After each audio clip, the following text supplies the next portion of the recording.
Magandang gabi po ulit sa inyo. Ito naman po kami. Yung pag-i-injection sa bata, bali pang 4 days na po namin binabalikan ng umaga-gabi. Umagat gabi namin ina-injectionan ng aking may bahay na si Kunsala Cheryl. Ito po.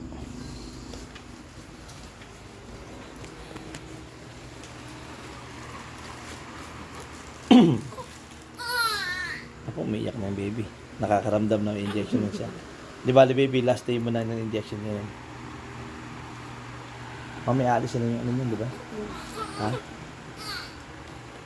Umalis yung mga... Malis na yun. Nasaan yung papel? Yung listahan ng papel? Hindi pa po. Ano dyan? Hindi ba? Kaya tawag daw ng council. Nan? Council. Sa acro ba?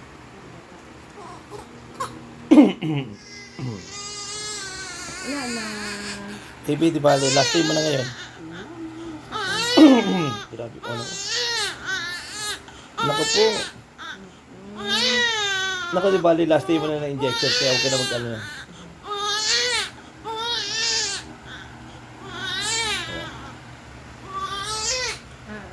Ay. Yan po ang inyong Kunsala Cheryl. Bali, ilang araw na siya na-injection na? 4 days? 5 days na. Ha? 5 days. 5 days? 8. Hindi, bali pang ilang araw? 4 Yung na sa araw? inyo po. Oo. 5 araw na ano, no? 5 araw umagat gabi. O, ayan po. Kita nyo. 5 araw namin siyang ina-injection. 5 araw siyang injection na inyong Kunsala Cheryl. Kahit po meron kaming Thanksgiving ngayon ng Team Dadeng, pero yung responsibilidad pa namin bilang inyong kutsihal, hindi pa namin nakakalimutan.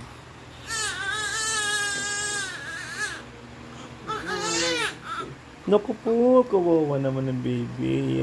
Ayan na, tapos na. Last day mo naman ng injection ngayon, wala na.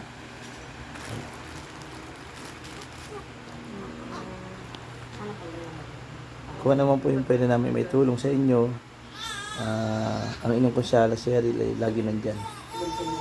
Hindi lang po ang inyong Kunsala Arthur, pati po ang inyong Kunsala Cheryl ang dapat tumulong sa abot namin makakaya. Excuse lang po. Sige ate.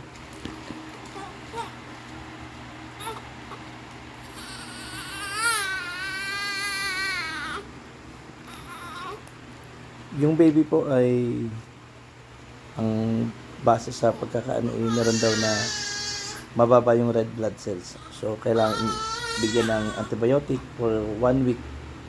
So, yung trabaho po ay pati po dinadala na sa aming bahay. Kasi minsan po umuulan, mahamog. Sabi po namin, huwag nadali sa bahay. Kami na po mismo ang pumupunta sa ating mga kababarya. Kaya po, maraming salamat sa aking may bahay, yung Kunsala Cheryl Santiago, at talaga naman po tumutulong sa ating mga kababaryo.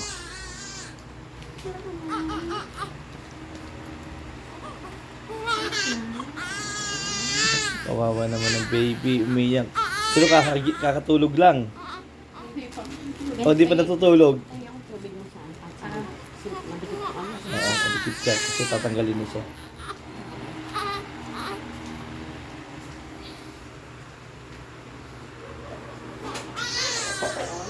Kunsala din, ang Kunsala Cheryl.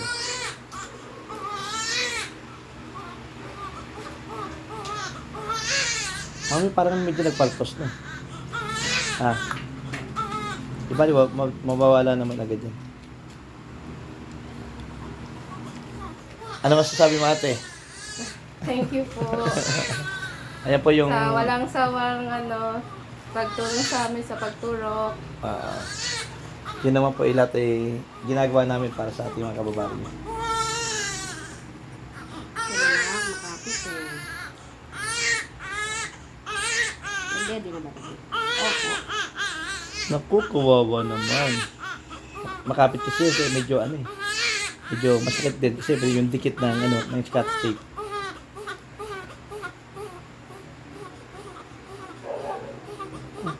Naku, kawawa, parang kinawawa naman yung baby.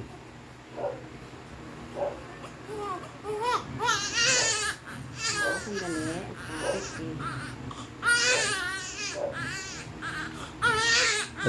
Madikit mami, ano?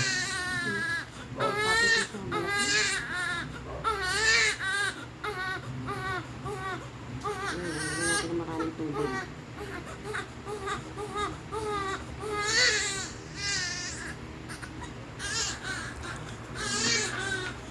Ang pagtulong po ng inyong Consul Arthur ay hindi natatapos na dito lang. Kaya po, siguro po it's God's will kung bakit naluklok ang inyong Kuya Arthur dito sa isang posisyon na to, na sa tingin po namin talagang lubos-lubos kami makakatulong sa ating mga kababaryo. Muli po, maraming salamat. Nandito po ulit kami sa Lagman.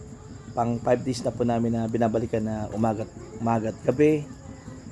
Kahit po, kumisa kakagising na inyong Kunsala Cheryl sa gabi, kahit may mga ginagawa kayo, iniiwan namin yung aming anak para po makatulong sa ating mga kababaryo. Muli po, maraming salamat. Sana po patuloy niyong suporta ng inyong Kuya Arthur.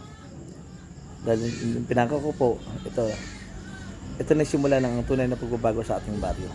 Muli po, maraming salamat and God bless us all.